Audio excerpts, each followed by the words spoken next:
AP election ఒక వైపు ఉంటే సార్ అందులో హాట్ టాపిక్ గా మాట్లాడారనమాట. సో అల్లు అర్జున్ అలాగే ఇటు నాగబాబు వేసిన ట్వీట్ ఒకటి ఒక సంచలనమే సృష్టించింది. ఇద్దరు ఫ్యాన్స్ మధ్యలో కూడా పెద్ద ఎత్తున నువ్వా నేను అంటూ నడిచినాయి.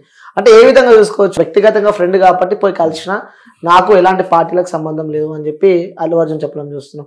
ఈ యొక్క అల్లు అర్జున్ ఏదైతే వ్యక్తి దగ్గర పోయినాడో వైసీపీ వాళ్ళంతా కలిపి సో అల్లు అర్జున్ వైసీపీకి సపోర్ట్ చేస్తున్నారని చెప్పి కూడా పెద్ద ఎత్తున వార్తలు వచ్చినాయి. అంటే దాని తర్వాత ఎలక్షన్ అయిపోయిన నైట్ కూడా నాగబాబు ఒక ట్వీట్ వేసిండు. సో ఎలా చూసుకోవచ్చు ఈ అంతా ఇష్యూకి? ఇప్పుడు అల్లు అర్జున్ గారు నంద్యాల వెళ్ళి అక్కడ అభ్యర్థికి సపోర్ట్ చేస్తున్నా అని చెప్పి వెళ్ళి ఆయన ఓటేమని అడగటము, ప్రచారం చేయడం, రోడ్ షో చేయడం, అందరికి వేవ్ చేయడం జరిగింది. సో ఇక్కడ గెలిపించండి, వైసీపీ అభ్యర్థిని గెలిపించండి అని చెప్పినారు.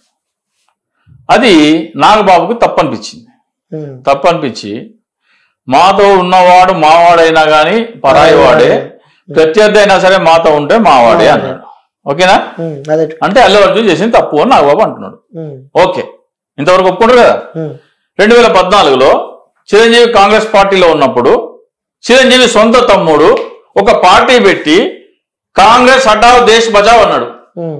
అల్లు అర్జున్ చేసిన తప్పైతే, ఒక అభ్యర్థికి మాత్రమే ఓటేమని తప్పైతే, మీ అన్న ఒక పార్టీలో ఉండంగా ఇంకో పార్టీ పెట్టి మీ అన్న పార్టీని ఓడించండి, దేశాన్ని రక్షించండి అన్న పవన్ కళ్యాణ్ ఏమనాలా? రైట్, అల్లు అర్జున్ చేసింది తప్పే అనుకుందాం. నాగబాబు అల్లు అర్జున్ చేసింది తప్పే. మరి మీ తమ్ముడు చేసింది ఏంది 2014లో? అప్పుడు నువ్వు మీ అన్నతోనే ఉన్నావు కదా, నేను మా అన్నతోనే ఉంటాన్నావు కదా. అప్పుడు అల్లు అర్జున్ మీతోనే ఉన్నాడు, అల్లు అరవింద్ మీతోనే ఉన్నాడు, మెగా ఫ్యామిలీ మొత్తం మీతోనే ఉంది. పవన్ కళ్యాణ్ ఒక్కడే బయటికి వచ్చి మీ అన్నకి వ్యతిరేకంగా పార్టీ పెట్టి, యువరాజ్యం అనుకుంటా, మేబీ యువరాజ్యం కాదు జనసేన, అప్పుడు 2014లో చిరంజీవి కాంగ్రెస్ పార్టీలో ఉన్నాడు, రాజ్యసభ మెంబరు, మంత్రి కూడా అప్పుడు. నాగబాబు ఆయనబడే ఉన్నాడు, అల్లు అర్జున్ ఆయనబడి ఉన్నాడు, అల్లు అరవింద్ ఆయనబడి ఉన్నాడు, రామ్ చంద్ర అటే ఉన్నాడు, వీళ్ళందరూ అటే ఉన్నారు కదా. మరి మీ తమ్ముడిని చేసినప్పుడు ట్వీట్ ఎందుకు చేయలేదు? అవకాశవాదానికి పరాకాష్ట మెగా ఫ్యామిలీ. కమల్ హాసన్, రజనీకాంత్ సినిమాలు పార్టీలు పెడతా, రాజకీయ పార్టీలు పెడతామంటే చిరంజీవి వాళ్ళకు ఒక సందేశం ఇచ్చిండు, సినిమా వాళ్ళకి రాజకీయాలు పనికిరావు, అయినా మనం చేయలేము, పార్టీలు పెట్టకండి అన్నాడు. సొంత తమ్ముడికి ఏమో ఓటేమని చెప్తాడు, మా సొంత తమ్ముడు కూడా అదే చెప్పాలి కదా. అది ఎందుకు 2014లో అయింది, 2019లో ఓడిపోయింది, దుకాణం మూసుకొని వచ్చి సినిమాలు చేసుకొని చెప్పాలి కదా. ఓటేమని ఎందుకు చెప్తున్నావు? వేరే రాష్ట్రంలో, నీ రాష్ట్రం కానీ రాష్ట్రంలో ఎవరో పార్టీ పెడతానంటే వాళ్ళకి పార్టీలు పెట్టొద్దని సలహా ఇస్తావా? నీ సొంత తమ్మునికి ఏమో ఓటేయాలనా? ఒక స్టాండ్, అందరికీ ఒకటే ఉండాలి కదా. సో మీ ఎంత డ్రామా ఆర్టిస్టులో, వీరెంత అవకాశవాదులో, పచ్చి అవకాశవాదానికి పరాకాష్ట మెగా ఫ్యామిలీ. అల్లు అర్జున్ విషయం ఏమంటే అల్లు అర్జున్ మెగా ఫ్యామిలీ కదా. అదే అంటున్నా, చిరంజీవికి పార్టీ పెట్టుకొని అన్నకి వ్యతిరేకంగా అన్న ఉన్న పార్టీని ఓడించండి అని నినాదం చేసే హక్కు ఉన్నప్పుడు అల్లు అర్జున్కి ఎందుకు లేదంటున్నా నేను. అల్లు అర్జున్ కూడా హక్కు ఉందంటారు. బరాబర్ ఉంటది. ఈ రోజున అల్లు అర్జున్ అంటే ఆ రోజున అప్పుడు గల్లా పట్టుకొని మన అన్న కాంగ్రెస్ పార్టీలో ఉంటే నువ్వు కాంగ్రెస్ హటావ్ దేశ బచావ్ ఎట్లా అంటావురా అని నాగబాబు ఆ రోజు అనింటే ఈ రోజు అల్లు అర్జున్ అనే హక్కు ఉంటది. ఆ రోజు నోరు మూసుకున్నావు, నవరంధ్రాలు మూసుకున్నావు. ఆ రోజున ఒక మాటలే తమ్ముడిని, తమ్ముడేమో పార్టీ పెట్టొచ్చు, మీ అన్న ఉన్న పార్టీని తిట్టొచ్చు, ఒక అభ్యర్థిని సపోర్ట్ చేసే హక్కు అల్లు అర్జున్కి లేదా? ఏం మాట్లాడుతావు నాగబాబు? అంటే ఒకప్పుడు తమ్ముడు తప్పు చేస్తే సెట్ చేస్తే ఇంతవరకు రాకపోయేది అంటావు. నా తమ్ముడు తప్పు చేస్తే ఓకే, వేరేవాడు ఓ చేయొద్దు. ఓకే, నా తమ్ముడు నా అన్నం తిట్టినా ఓకే, ఏం కాదు. మా అన్న ఉన్న పార్టీని ఓడించమన్నా ఓకే, నాకేం బాధ లేదు, తప్పు లేదు. కానీ అల్లు అర్జున్ వెళ్ళి వైసీపీ అభ్యర్థికి నిలబడితే తప్పదు. ఏపీలో ఎలాంటి డెవలప్మెంట్స్ వైఎస్ జగన్ చేయలేకపోయినాడని చెప్పి కూడా ఇటు చంద్రబాబు నాయుడు అంటున్నాడు. సో ఇక్కడ తెలంగాణలో ముఖ్యంగా హైదరాబాద్ డెవలప్మెంట్ కి ముఖ్య కారణం చంద్రబాబు నాయుడు, ఎందుకంటే ఐటీ కార్డర్ తీసుకొచ్చాడు. సో ఇన్ని కంపెనీలు ఉన్నాయంటే దాని వెనకాల కారణం బాబే అని చెప్పి అంటున్నారు. సో ఇన్ని సంవత్సరాల్లో ఏమీ తెలియదని చెప్పి కూడా చంద్రబాబు నాయుడు అంటున్నారు. దీన్ని ఏ విధంగా చూసుకోవచ్చు అంటారు మీరు?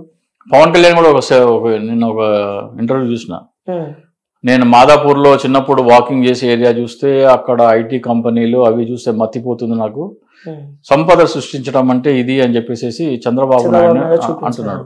చంద్రబాబు నాయుడు 2004లో సీఎంగా దిగిపోయినాడు, అంతే కదా. ఆ తర్వాత 2 సార్లు రాజశేఖర్ రెడ్డి, రాజశేఖర్ చనిపోయిన తర్వాత రోషయ్య, కిరణ్ కుమార్ రెడ్డి, ఆ తర్వాత 10 సంవత్సరాలకి 2004లో హైటెక్ సిటీ ఆ చుట్టుపక్కల ఉన్న ఫోటోలు ఉంటాయి మన దగ్గర, పాత ఫోటోలు. అవును, వైరల్ అయినా మొన్నటిదాకా ఫోటోస్. ఆ ఫోటో తీసి చూద్దాం. ఆ బిల్డింగ్లన్నీ చంద్రబాబు నాయుడు ముఖ్యమంత్రిగా లేనప్పుడు 2004లో దిగిపోయే రోజుకి హైటెక్ సిటీ చుట్టుపక్కల ఉన్న ల్యాండ్ మొత్తం ఫోటోలు తీసుకొద్దాం. ఇప్పుడున్న ఫోటోలు తీద్దాం. ఇప్పుడున్న బిల్డింగ్ వాళ్ళ దగ్గరికి వెళ్ళి నువ్వు బిల్డింగ్ ఎప్పుడు స్టార్ట్ చేసినావు కట్టడం? 2004లో చంద్రబాబు నాయుడు సీఎం ఉన్నందుకు ఈ బిల్డింగ్ కట్టినవా, లేకపోతే ఇప్పుడు ఈ బిల్డింగ్ అవసరం కాబట్టి కట్టినవా? అది చెప్తే వాళ్ళే చెప్తారు answer.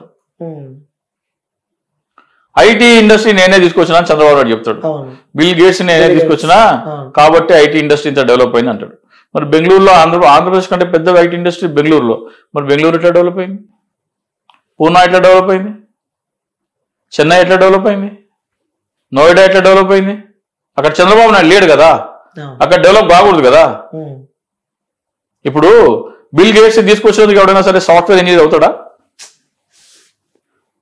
Rajasekhar Reddy fees reimbursement తీసుకొచ్చినాడు. ఆ ఫీజు రియంబర్స్మెంట్ వల్ల ఎవరైనా సాఫ్ట్వేర్ ఇంజనీర్ అవుతాడా? అంటే చదువుకునే కెపాసిటీ ఉండి, చదువుకునే టాలెంట్ ఉండి, డబ్బులు లేక చదువుకోలేకపోయిన వాళ్ళని ఫీజు రియంబర్స్మెంట్ ఇస్తా నువ్వు చదువుకున్నాడు గొప్ప లీడరా? లేకపోతే పబ్లిసిటీ కోసం బిల్ గేట్స్ హైదరాబాద్ తీసుకొచ్చినందుకు ఎవరైనా సరే సాఫ్ట్వేర్ ఇంజనీర్ అవుతాడా? అడుగుదాం పదా. సాఫ్ట్వేర్ మీరు కూడా ఏం చదివారో నాకు తెలియదు, ఫీజు రియంబర్స్మెంట్ వచ్చిందో లేదో నాకు తెలియదు. వచ్చిందా మీకు ఫీజు రియంబర్స్మెంట్? వచ్చింది. ఎవరి వల్ల వచ్చింది? వైఎస్ రాజశేఖర్ స్కాలర్షిప్ వచ్చింది. వైఎస్ రాజశేఖర్ స్కాలర్షిప్ వచ్చింది. మీరు చదువుకున్నది స్కాలర్షిప్ తోని.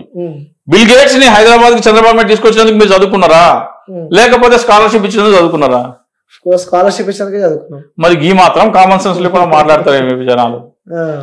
పవన్ కళ్యాణ్కి అంటే చెట్టు ఉంటుంది కదా, చెట్టు కొమ్మకి తెగులు పడుతుంది, రైతు ఆ కొమ్మను నరికేస్తాడు. ఒక అవయవానికి గ్యాంగ్రీన్ వస్తుంది, డాక్టర్ దగ్గర పోతే ఆ అవయవం తీసేస్తాడు పనికిరాదని. అట్లనే పవన్ కళ్యాణ్కి చంద్రబాబు నాయుడు అనే తెగులు పట్టింది. ఆంధ్రప్రదేశ్ ప్రజలు, కాపు సామాజిక వర్గం ముఖ్యంగా ఈ పవన్ కళ్యాణ్ అనే వ్యక్తికి చంద్రబాబు నాయుడు అనే తెగులు పట్టిందని గ్రహించి చంద్రబాబు నాయుడు తెగులు ఉన్న ఈ పవన్ కళ్యాణ్ని వెలివేస్తేనే ఆంధ్రప్రదేశ్ బాగుపడుతుంది, ముఖ్యంగా కాపు సామాజిక వర్గం బాగుపడుతుంది. ఓకే, అందుకోసం ప్రజలందరూ వైసీపీ వైపే మొగ్గు చూపాలని చెప్పి. నేను వైసీపీ వైపు మొగ్గు చూపాలని అంటలేదు. ఈ పవన్ కళ్యాణ్ అనే వ్యక్తికి చంద్రబాబు నాయుడు అనే తెగులు పట్టింది. తెగులు పట్టిన కొమ్మని రైతు ఎట్లా తీసేస్తాడు, గ్యాంగ్రీన్ పట్టిన ఒక అవయవాన్ని డాక్టర్ ఎట్లా తీసేస్తాడు, ఈ చంద్రబాబు నాయుడు అనే తెగులు పట్టిన పవన్ కళ్యాణ్ ని ప్రజలు వెలివేయాలి. ఓకే, రాజకీయంగా వెలివేయాలి. Okay, right sir. తెలుగు వారి ఆత్మ గౌరవం కోసం పెట్టిన పార్టీ తెలుగుదేశం పార్టీ, ఎన్టీఆర్ గారు, ఆనాటి ఎన్టీఆర్ గారు. సో దాని భవిష్యత్తు ఏ విధంగా ఉండబోతుంది అంటారు ముందు? ఫస్ట్ ఆఫ్ ఆల్ భవిష్యత్తు ఏమవుతుందో లేదో తర్వాత మాట్లాడదాం, కానీ తెలుగు వారి ఆత్మగౌరవం కోసం ఎన్టీ రామారావు పార్టీ పెట్టినా లేదా అనేది మనం ఒకసారి చూడాలి. తెలుగు వారికి అంటే ఆంధ్రప్రదేశ్లో 1851 అనుకుంటా పొట్టి శ్రీరాములు గారు మద్రాస్ స్టేట్, అంటే అప్పుడు తెలుగు ఈ హైదరాబాద్ రాష్ట్రం వేరేగా ఉండేది, నిజాం పరిపాలనలో ఉండేది. ఆంధ్రప్రదేశ్ అంటే ఇప్పుడున్న ఆంధ్రప్రదేశ్, కర్ణాటక, తమిళనాడు, కేరళ మొత్తం అన్ని కలిపి మద్రాస్ స్టేట్ అని ఒకటే రాష్ట్రం కింద ఉండేది.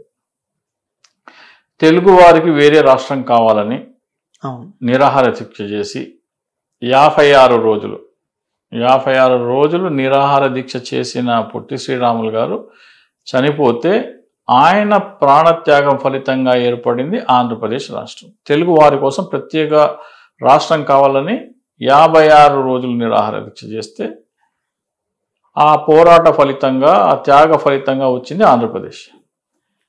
ఈయన సినిమాలలో 60 సంవత్సరాలు అయిపోయి నేను ఒక పార్టీ పెడదాం అనుకుని పార్టీ పెట్టిన వ్యక్తి ఎన్టీ రామారావు. తెలుగు వారి ఆత్మగౌరవంకి ఎవరు ఏం చేసినారు?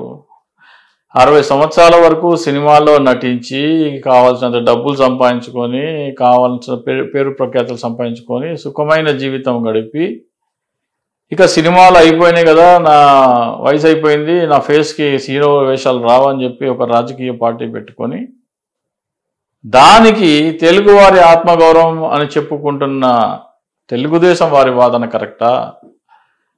సాదాసీదా జీవనం సాధిస్తూ ప్రజల కోసం ఆంధ్రప్రదేశ్ ప్రజలకి వేరే రాష్ట్రం ఉండాలి, తమిళనాడులో అంటే మద్రాస్ స్టేట్లో మనకి ఉనికి లేకుండా పోయింది అని నిరాహార దీక్ష చేసి 56 రోజులు నిరాహార దీక్ష చేస్తుంటే ఆయన బాడీలో, ఆయన బతికుండానే ఆయన బాడీలో నుంచి పురుగులు వస్తున్నా కానీ అలాగే ట్రీట్మెంట్ తీసుకోకుండా ఉండి ఉన్న అమరజీవి పొట్టి శ్రీరాములది తెలుగువారి ఆత్మగౌరవం కోసం పోరాడినారు. ఎవరు పోరాడినారు అంటే మీరు చెప్పిందల్లా మీ పచ్చ పత్రికలలో, మీ పచ్చ ఛానల్లో, మీ టీడీపీ మహానాడులో మీ నాయకులు చెప్పిందల్లా విని అది నేను నమ్మాలా? ఏది నిజము ఏది అబద్ధము, అసలు ఆత్మగౌరవం కోసం ఎవరు పోరాడినారో అని లెక్కలు తీస్తే ఎవరికి క్రెడిట్ ఇవ్వాలా? అంటే పొట్టి శ్రీరాముల కంటే గ్రేటా ఎన్టీ రామారావు? ప్రాణత్యాగం చేసిండా? ఒక్కరోజు నిరాహార దీక్ష చేసిండా? మాకు వేరే రాష్ట్రం కావాలని పోరాడితే అప్పుడు కూడా ఆయన సినిమా ఇండస్ట్రీలో ఉన్నాడు. అప్పుడేమన్నా పోయి ఆయన పక్కన కూర్చున్నాడా? సంఘీభావం తెలిపినాడా? ఇదేం చేయలే కదా. సో ఇట్లా చంద్రబాబు నాయుడు హైటెక్ సిటీ నేనే కట్టినా అని, ఐటీ సాఫ్ట్వేర్ ఇంజనీర్కి నేనే ఇదని, తెలుగువారి ఆత్మగౌరవం మేమే తీసుకొచ్చినామని, అంతకుముందు తెలుగువారి ఆత్మగౌరవమే లేదని, ఇవన్నీ వాళ్ళు చెప్పేది అంతా మేమే అన్ని మేమే చేసినాం, ఎవడేం చేయలేదు అని చెప్పుకోవడం ఒక అలవాటు అయిపోయింది తెలుగుదేశం పార్టీ. ఒక్కసారి ఆలోచిస్తే అసలు నిజంగా ఏంటి అంటే వాస్తవాలు బయటపడతాయి. తెలుగువారి ఆత్మగౌరవానికి ప్రతీక కీర్తిశేషులు పొట్టి శ్రీరాములు గారు. ఆయన కాలి గోటి మీద ఉన్న చిన్న ఇసుక రేణు కూడా సరిపోని వ్యక్తి ఎన్టీ రామారావు. దయచేసి తెలుగువారి ఆత్మగౌరవం కోసం పార్టీ పెట్టాను, అది పక్కన పెట్టండి.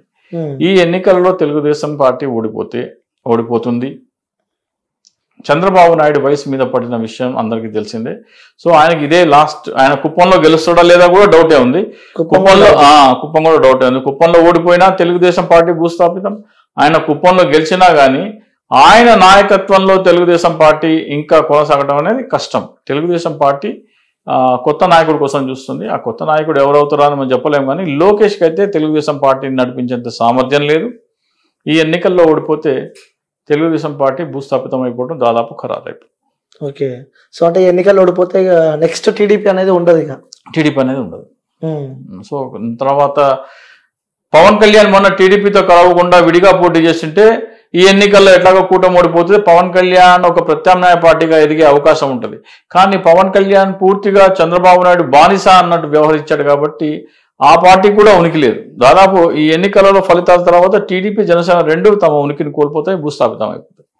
సో ఎలా ఉండబోతుంది అంటారు మరి నెక్స్ట్? మళ్ళీ వైసీపీ దానికి ఎదురే ఉంది, ఇంకా అపోజిషనే లేదు. సో అపోజిషన్ వస్తే మరి కాంగ్రెస్ పార్టీ నుంచి వస్తుందా, లేదా కొత్త పార్టీ ఏదైనా పుట్టుకొస్తుందా, లేదా జూనియర్ ఎన్టీఆర్ వచ్చి తెలుగుదేశం పగ్గాలు చేపడితే మళ్ళీ ఆ పార్టీ మళ్ళీ బలం పుంజుకుంటుందా అనేది మనం రాబోయే రోజుల్లో చూడాలా. నారావారి కుటుంబం రాజకీయ భవిష్యత్తు ఫుల్ స్టాప్. బాబుతో ఫుల్ స్టాప్ అంట. బాబుతో ఫుల్ స్టాప్. వాళ్ళ ప్లేస్ లో జూనియర్ ఎన్టీఆర్ ఏమన్నా వచ్చి పార్టీ పగ్గాలు చేపడితే తప్ప తెలుగుదేశం పార్టీ కూడా full stop. Okay. So NTR వచ్చి మళ్ళీ ఏదన్నా జిమ్మిక్కులు చేస్తే తప్ప, ఎన్టీఆర్ వచ్చి పార్టీ పగ్గాలు చేపడితే ఎన్టీఆర్ వీళ్ళలాగా జిమ్మిక్కులు చేసే రకం కాదు. ఆ సీనియర్ ఎన్టీఆర్ లాగానే నిజాయితీగా ఉన్నట్టు లేనట్టు చెప్తారు. సో అంటే ఈ తెలుగుదేశం పార్టీ వాళ్ళకి జనసేన పార్టీ వాళ్ళకి డబ్బా ఎక్కువ కొట్టుకుంటారు. లేని మేమే చేసినాం, మేమే అనేది సినిమా వాళ్ళందరికీ ఆ పబ్లిసిటీ పిచ్చి ఉంటుంది కదా. అందుకోసం అని తెలుగువారి ఆత్మగౌరవం మాదే, మేమే తీసుకొచ్చినామా, లేకపోతే తెలుగువారి ఆత్మగౌరవమే లేదు, ఇవన్నీ మాట్లాడుతారు. ఓకే. సో నెక్స్ట్ ఇక భవిష్యత్తు ఉండదని చెప్పి చెప్తున్నారు టీడీపీకి. టీడీపీకి దాదాపు ఇంకా చాప్టర్ క్లోజ్. సో మొత్తానికి అయితే రానున్న ఎన్నికల్లో రిజల్ట్ మాత్రం 130+ ఉంటాయని చెప్పి మీరు అన్నారు. సో స్టార్టింగ్ ఇప్పుడు కూడా మన ఇంటర్వ్యూ స్టార్ట్ చేసే ముందు కూడా సగం మీసం తీసేసుకుంటా అని చెప్పి తీసుకొని మన డిబేట్స్ లో పాల్గొని సగం మీసం తీసుకుంటా అనలే, ఇట్లేం చెప్పలే నేను చెప్తున్నా సగం మీసం అని చెప్పి. సో మళ్ళీ డౌట్ అడగాల్సి వస్తుంది, ఇక్కడ తీసుకుంటారా పైకి వెళ్ళి తీసుకుంటారా? నేను పైకి వెళ్ళే తీస్తా. ఓకే, ఆన్సర్ వచ్చింది, పైకి వెళ్ళే తీస్తారు. ఎందుకంటే వాళ్ళు లేని ల్యాండ్ టైటిలింగ్ యాక్ట్ కుట్రలు వాళ్ళు చేసినారు, జిరాక్స్ కాపీలు ఇస్తారని కుట్రలు వాళ్ళు చేసినారు. వాళ్ళ తెలివి వాళ్ళు చూపించినప్పుడు నా తెలివి నేను చూపిస్తాను. సో రైట్, ఇలా తీస్తారేమో అప్పుడు లైక్ మీసం ఉన్నట్టే ఉంటది. Super talent sir. నాకు కూడా ఇప్పుడు అనుకున్నా కదా, ఓకే ఇట్లా తీసేసి ఇంకా సగం ఉంటుంది, మీసం ఉన్నట్టే ఉంటది. ఓహో సూపర్ సార్. ఓకే సార్, మీ క్యాలిక్యులేషన్ ప్రకారం 130+ వస్తాయి. 110 నుంచి 130. ఓకే, 110 నుంచి 130 వస్తాయి. సో వేచి చూద్దాం. సో రిజల్ట్ వచ్చిన తర్వాత కూడా వెంటనే మీకు నేను కాల్ చేస్తా, వెంటనే మీ దగ్గరికి నేను వస్తా. మేబీ బిజీ ఉండొచ్చు. చూడొచ్చు. Okay. సార్ మళ్ళీ మన ఇంటర్వ్యూ కంటిన్యూ చేద్దాం sir. Okay. Thank you sir, thank you so much.